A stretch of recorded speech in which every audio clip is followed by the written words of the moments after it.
I'm gonna apologize in advance. The lighting in this video is all over the place, but I'm doing the best I can. So this video is late, like really late. It was actually supposed to be made back in March because March 12th marks the 1-year anniversary that my boyfriend and I became official. Now this just happens to be a very special milestone for me because not only is it the first year that I have been his girlfriend, it's the first year I've been a girlfriend, period. Hard to believe, I know. So to celebrate, I have decided to give you all 12 things that I have learned either during my relationship or from my relationship so far. Okay, Cupid, let's go. Number 1, there is a correct way to apologize. If there's one thing my guy has taught me over the past year, it's that in general people stink at apologizing. Let me ask you a question. When was the last time you received an apology where the person didn't give any conditions or excuses or justifications for what they had done? If you're like most people I know, it's probably been a while. And I mean, it's not like a mystery as to why this happens. We want to soften the blow for ourselves. It's instinctual. But here's the thing, nobody actually cares. If you really hurt your partner, they're not going to be interested in the why. So skip the annoying spiel and just accept responsibility for your actions. Number 2, desire is real. Let me explain something. I've never really been the touchy-feely type. In fact, growing up, I was probably about as far on the opposite end of the spectrum as I could get. That was me. And as much as I wanted to commit to someone, I was genuinely concerned that my complete lack of interest in all things physical touch would eventually drive any possible suitors away. But then I found someone and, well, honey, you gonna be okay. I found myself wanting to be so close to that person all the time, which was and can be challenging. Thankfully, we had talked about our physical boundaries long before we had ever started dating. Can't imagine what might have happened if we hadn't. That is why it is so important to set your boundaries the second you start feeling butterflies. Set yourselves up for success from the beginning because I can assure you it don't get any easier from here. Boop. Number 3, the rule of conversation. Personally, my absolute favorite thing about dating my boyfriend is the ability to talk with him about our faith. We spend hours talking about what we learned from God, from other people,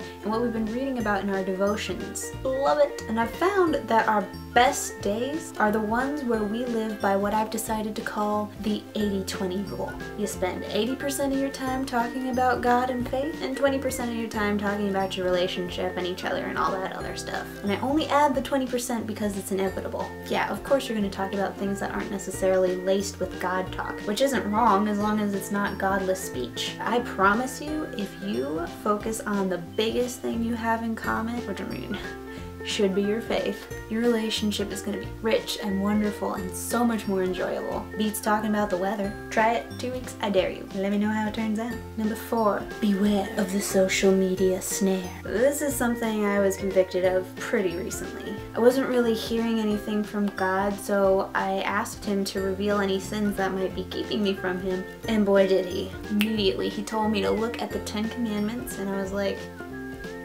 okay. Seems irrelevant, but who am I to argue? So I was going through them one by one, trying to figure out exactly what I might have done that could line up with such dastardly behavior. And then all of a sudden, I got to number 10, which is do not covet. My sin smacked me straight in the face at that moment. Just like a bajillion other people in the world, I had gotten into the habit of scrolling through social media for fun. Going down my news feed, I'd see all these happy loving couples with all their happy loving families. And while I thought I was celebrating in their happy moments, I was actually comparing my own relationships with theirs. As if my Facebook friends represent the standard of what a perfect relationship should look like. Duh. Without even thinking about it, I was starting to desire someone else's blessings rather than focusing on my own. And that's not fair to my boyfriend, my family, or anyone else in my life. So if you even think that this is something that you can relate to, I highly encourage you to get off your social media right now. Have your friend change your password, delete that app, whatever you gotta do. At the very least, start scrolling past some of those posts that are making you stumble. There's nothing good in here anyway. Number 5, get ready for culture shock.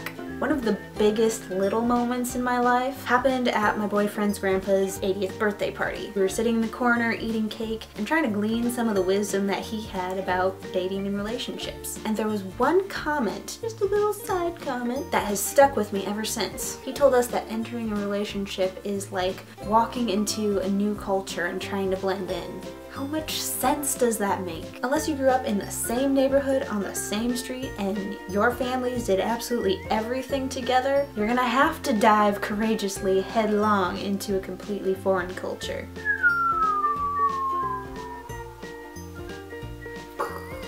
Every family has different backgrounds, financial situations, hardships, hurts, happy moments, memories. You can't expect to just fit right in. And more importantly, you can't judge them for that. Take it on like an experienced traveler. Go in there and show some respect for the culture by learning some of the lingo so you can start to understand where they're coming from. And honestly, there's no guarantee that you're going to ever be accepted into such uncharted territory. But it shows your significant other that you're willing to make that effort. And take it from me, that can really mean the world to them. Number 6, it ain't all about you.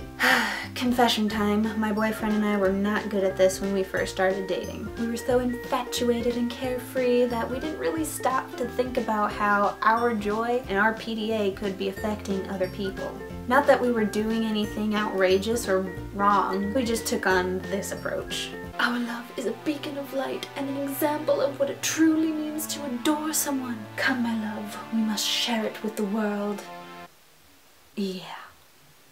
We were so caught up in what we were trying to do with our exemplary gushiness that we failed to consider some of the other effects of it. For all we know, we could have caused one of our friends to stumble, to covet, to turn to anger, or to doubt God's goodness in their own lives. That was wrong, and I apologize. So to all my gushy lovebirds out there, step back and dial it down a bit. Y'all, we can be annoying, and it's hard, I know, but remember that you are supposed to be glorifying Christ in your togetherness. So just make sure you're considering the people around you. And singles, I see you. Wipe that smug look off your face. Y'all are annoying too. To be honest, aside from the hardcore stuff, the level of reasonable PDA that we're willing to accept is purely cultural. One word, friends.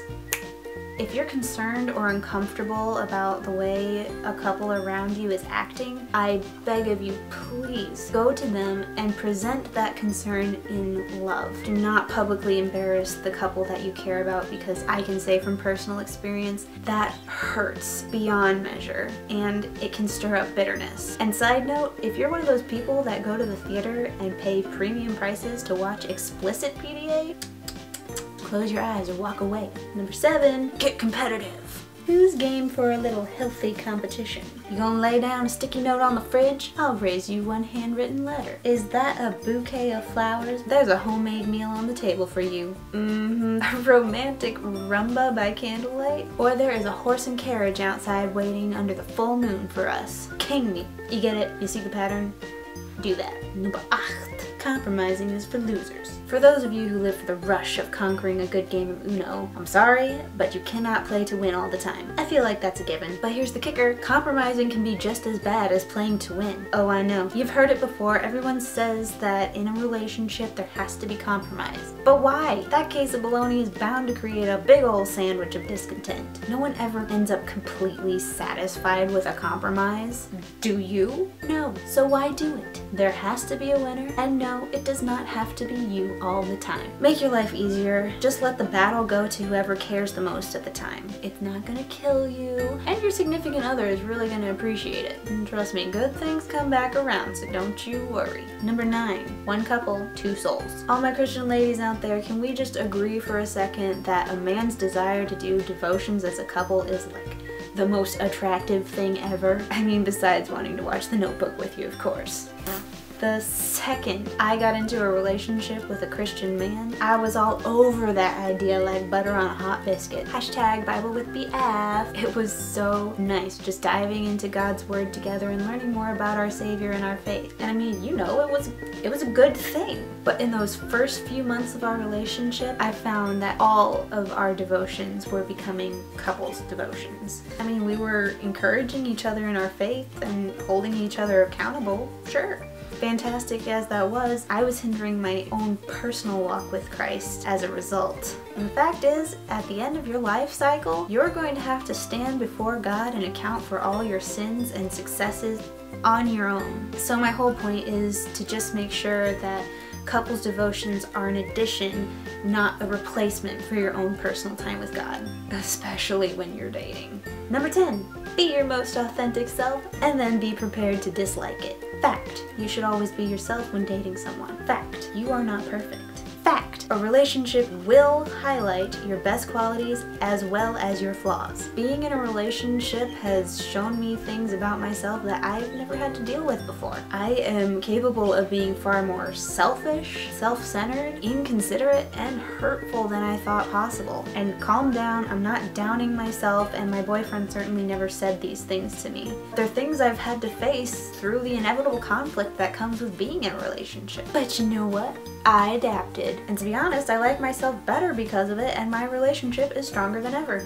Conflict is not always a bad thing. Number 11, you are not supposed to be with the same person forever. Now take your finger off the unsubscribe button and just hear me out. You cannot get attached to the person that you're dating as they are right now. You just can't. They're not going to be that same person in 20 years or 10 years or even tomorrow. And they're not supposed to be. I mean, I'm not this girl anymore, or this one, and thank the good Lord I'm not this one anymore either. Sweet bubba tea on porch deck, that is awful. And you can either hold that against each other or get excited about it. It's like making a new friend every year without the awkward small talk. Get attached to their drive for God, because if you both have that, it's gonna be a pretty great adventure. And finally, number 12, happiness is the side effect, not the cure. Call me optimistic or a romantic, but I don't think happily ever after is exclusive to fairy tales. I actually think it's possible. Rare, but possible. Still, if that's what you're after, you're kind of missing the point. Marriage should be the end goal of a relationship, yes, but happiness cannot be the end goal of a marriage. Realize that now, or you're going to end up one very disappointed puppy when the fireworks start to fizzle out. Please note, marriage is a God-ordained covenant between two people. It is specifically designed to be a physical representation of Christ's relationship with the church. So if you want a marriage that is good by biblical standards, you're gonna have to realize that Christ is the foundation and the cure for building a life together. And happiness is a side effect of the joy you receive from serving Him as a married couple. It won't be perfect, but it'll be honoring to God. And that's why it is incredibly important to make sure that both partners are equally yoked in their Christian beliefs. That is going to end up being the glue that holds your marriage together and turns it into something beautiful beyond understanding. Hallmark, I'm still available for writing gigs. And for those of you who already have or do end up devoting yourself to a non-Christian, guess what? That's a choice that you made, and God can still be glorified through it. I've seen it firsthand, and it's hard and messy and challenging, but when a believer dedicates themselves to honoring their marriage covenant with Christ-like love, it sets an example for their non-believing spouse and everyone else around them as well. I know it has for me, so hang in there. Well, that's it. That's all I got. That's 12 bullet points. Are you feeling the love yet? Last thing I'm gonna say is do not wait for the right time to bring up your faith when you're moving toward a relationship or toward a deeper part of your relationship. Multiple times now, I've had young women come to me and tell me that they're dating some really nice guy that they like a lot. They don't want to scare the guy or make him uncomfortable by talking about that this early in the game. What? No, wrong. No. That is the first thing that you should be talking about, friends, bae, or otherwise. In fact, gentlemen, you should make it blatantly obvious where you stand on this topic immediately. Don't leave her guessing. Be a man. Okay, that's it. I'm gonna leave you all alone now. I will see you next week. Honey, I love you, and God bless. Bye.